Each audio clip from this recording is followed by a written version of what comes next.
Ciao a tutti, bentornati sul mio canale, bentornati in questo nuovo video.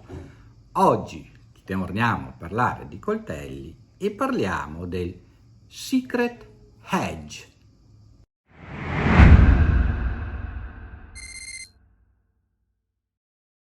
Allora, prima di iniziare a parlare del coltello, visto che è un coltello che nasce prettamente per la difesa, vi ricordo che in Italia è assolutamente vietato utilizzare i coltelli per difesa. Ovviamente questo è un coltello commerciale, perfettamente vendibile, ha la filatura da una parte sola e dall'altra, vedete, ha un dorso liscio, per cui non parliamo del coltello in particolare, ma i coltelli per difesa non sono autorizzati né al porto né all'utilizzo, cioè coltelli, sono strumenti, attrezzi e non possono essere utilizzati in Italia per difesa in assoluta maniera. Quindi parleremo della difesa in modo didattico. Ovviamente nel video ci sarà qualche scena dove un po' mimo, prendo un po' per il sedere qualche istruttore famoso sui nostri social, perché io ritengo che l'utilizzo del coltello per difesa è possibile, ma non sicuramente facendo tutte queste mosse alla Bruce Lee, e sicuramente la miglior difesa sempre, ricordatevi, la miglior difesa sempre, lo so che sembra una cosa poco nobile, è la fuga. Correre il più veloce e il più distante possibile da chi vi si infrappone, da chi vuole farvi del male. Detto questo, vi sembrerà strano, ma voi non sapete mai chi avete davanti. Magari avete davanti una persona molto esperta, molto più brava di voi, che ne sa più di voi, una persona di strada che è abituato fin da ragazzino a menare le mani o a utilizzare anche i coltelli, per cui voi potete pensare di essere i più bravi nel mondo e trovate uno che vi fa affettine. Per cui mi raccomando, evitate sempre le situazioni di pericolo, qualsiasi sia il vostro grado di addestramento, anche se siete dei professionisti. Sempre calma, tranquillità, cercare soluzioni alternative e entrare in conflitto fisico solo se non ci sono alternative, sia per il bene vostro che di chi può esserci intorno.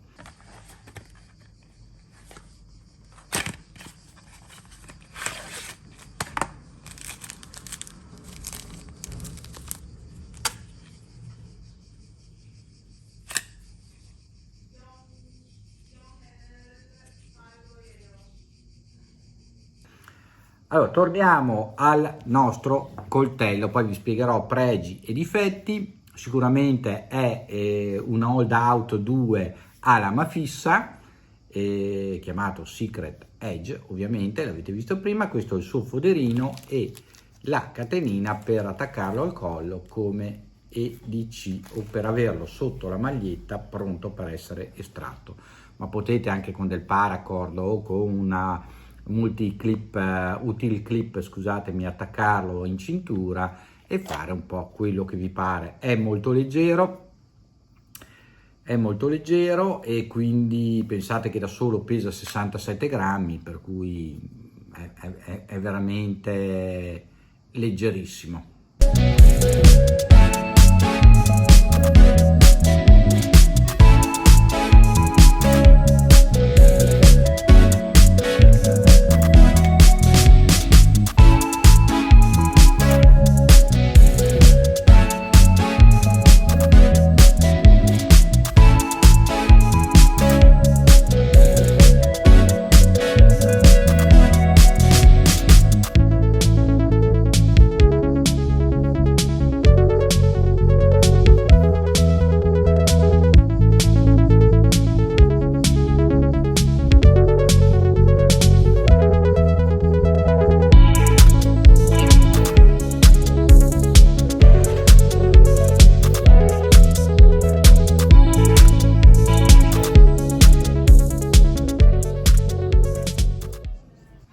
Tanto che col fodero pesa 91 grammi, 67 con il fodero 91, per cui è comunque sempre leggero, non vi accorgete, potete anche infilarlo in tasca e tenerlo in tasca magari con un cordino che si fissa con, a un passante, a un passacintura, in maniera che quando voi lo estraete il fodero vi resti comunque attaccato alla gamba e non vi scappi via. Andiamo a vederne la composizione tecnica. Il coltello è tecnicamente uno spear point, lo giro perché da questa parte c'è il filo, da questa parte il dorso, e come c'è scritto sulla confezione, attenzione prima di utilizzarlo perché è molto affilato, quindi fate molta attenzione. L'acciaio utilizzato è un discreto AUS 8 giapponese. Ovviamente il coltello, come tutti i coltelli della Costil, soprattutto quelli delle produzioni fino ad oggi, è fatto a Taiwan con acciaio giapponese, abbiamo detto AUS 8A, se non sbaglio, sì, AUS 8A. Bene, le dimensioni sono 7 cm di lama, per un totale di 16,5 cm, anche se la lama può penetrare per un altro centimetro e mezzo, arriviamo sugli 8 cm e mezzo di penetrazione per arrivare fino al dorso, perché veramente va dentro tutta nel caso di voler infilzare qualcosa. Lo spessore è di 2,5 mm, 2,5 mm nella parte più larga.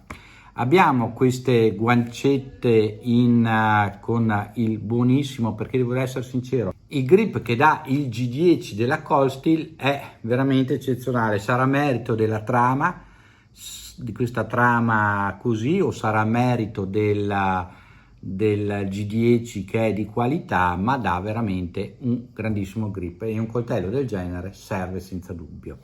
Dopo, ovviamente, se avete le mani un po' grandine, il fatto di avere il manico, voi fate 16,5 cm meno 8 in totale della lama fino al dorso, o comunque meno 7 del filo, perché qua può essere usato come finger choil come sempre nei cold steel, ma eventualmente si può anche crearlo un finger choil,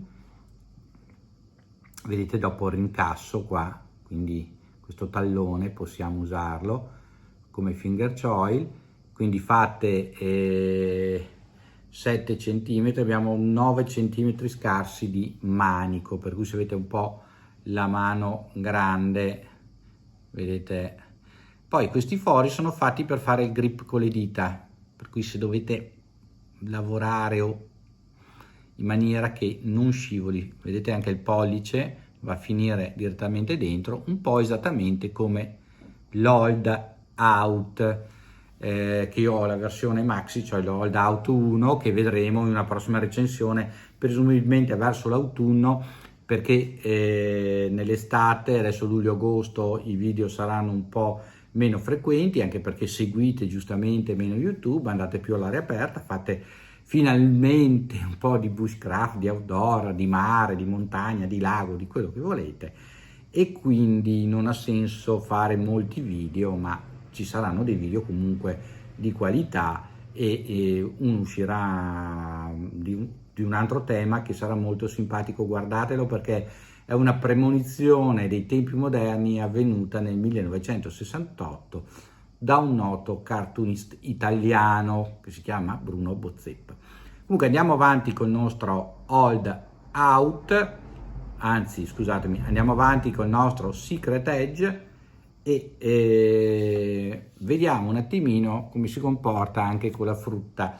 Vi sto facendo vedere come si sbuccia una mela, vi faccio vedere anche come si taglia, come taglia la carta, e ovviamente si può lavorare anche qualche pezzettino di legno con grande tranquillità. Si può lavorare tranquillamente, incide e taglia bene anche il legno.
E c'è da dire che, come dicevo, l'utilizzo può essere come EDC: aprire il pacco, aprire la busta, sbucciare la frutta e eventualmente, sempre ricordandovi che è vietato in Italia, per il suo uso per cui è nato, quindi la difesa. Lo vediamo confrontato per esempio con un Isula 2, anzi scusate, lo tengo così perché veramente c'è da tagliarsi un dito, che è secondo me da preferire al Secret Edge per un utilizzo tutto tondo, innanzitutto perché con il legno si comporta eccezionalmente bene, si può fare anche baton, un chopping, si può fare quello che vuole, e ovviamente ha un'impugnatura a mio parere molto più confortevole, molto più comoda e è tranquillamente utilizzabile da difesa. Anche le dimensioni sono identiche, il peso è maggiore ovviamente. Un altro, sempre il Rook di Simone Tonoli, anche qua piccolino, vedete con il coso, però abbiamo già una lama più lunga, ci avviciniamo agli 8 cm e mezzo, e anche questo può essere utilizzato da difesa, messo in cintura in orizzontale, vedete è molto piccolo, dopo li vediamo confrontati, però ha un miglior utilizzo di coltello anche per il bushcrafting volendo. Se poi vi portate dietro un segaccio e un'accettina potete fare tutto quello che vi serve sul campo. Un altro strumento è il Raptor, scusatemi, della Wonder Tactical, anche questo. Poi questo vedete è un combo perché ha questa doppia bisellatura concava e convessa, e anche questo sicuramente ha un utilizzo anche da difesa, ma può essere utilizzato con maggior praticità anche per la grandezza del manico, per lavorare del legno, per fare altri piccoli e medi lavori. Quindi adesso ve li faccio vedere insieme.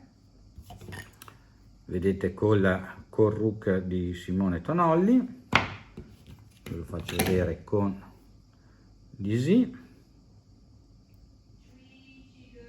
Ve lo faccio vedere, scusate se sentite delle parole straniere, ma abbiamo un corso di coreano qua in fianco e ovviamente le finestre sono aperte perché c'è l'aria, c'è un po' di arietta, ha fatto temporale stanotte, per cui si respira un pochino e potete sentire qualche parola in coreano. Ecco qua, vedete perfettamente. Allora, il pregio è sicuramente la leggerezza, il concealing, come dicono gli americani, cioè la nascondibilità, perché è veramente sottile, lo potete inserire anche solo dentro la cintura, e la praticità di utilizzo per piccoli lavoretti di EDC, tagliare la fascetta e fare i soliti lavoretti che potete fare però con un serramanico di qualsiasi tipo. Quindi ne vale la pena, ne vale la pena, visto che il prezzo si aggira sulle 40-45 euro, 38 adesso a secondo di quello che trovate online, e quindi perché no, insomma, provarlo, costa molto poco e può essere uno strumento simpatico. Attenzione che non vi scivoli il dito sulla lama, come dicevo, e magari in futuro, se avrò voglia, gli farò un pochino di fingercioli, allora diventerà secondo me veramente più utilizzabile. Mando, evitate, usate la testa sempre, in qualsiasi situazione di pericolo, qualsiasi dispositivo di difesa voi abbiate a disposizione, dal peperoncino al taser, al bastone, al manganello, al coltello, alla pistola. Mi raccomando, la prima soluzione è sempre porre più distanza possibile tra voi e l'aggressore. Scrivetemi qua sotto nei commenti cosa ne pensate, mi raccomando iscrivetevi al canale, mettete un bel like che mi aiutate a crescere nelle classifiche di YouTube, perché servono molti like e servono molte iscrizioni, per voi è gratuito, non costa niente. Adesso sto organizzandomi per l'autunno, ma forse ne faremo una o due d'estate, di fare un paio di dirette sui coltelli, così che possiamo interagire, potete farmi le domande, posso rispondervi, possiamo vedere delle comparative insieme. E un'altra cosa che mi premeva dirvi: se avete piacere venite a trovarmi sul mio secondo canale, dove c'è un piccolo vlog, perché tanti mi chiedevano anche di parlare del vlog, ma non potevo, già questo canale ha molta carne sul fuoco, quindi andate sul Pirata. Il Pirata su YouTube e trovate il mio canale di vlog, dove vedete un babbione che ogni tanto parla di quello che gli viene in mente o di quello che gli succede quasi nulla durante il giorno. A voi tutti un saluto, ci vediamo nel prossimo video. Ciao a tutti da Armando, ciao!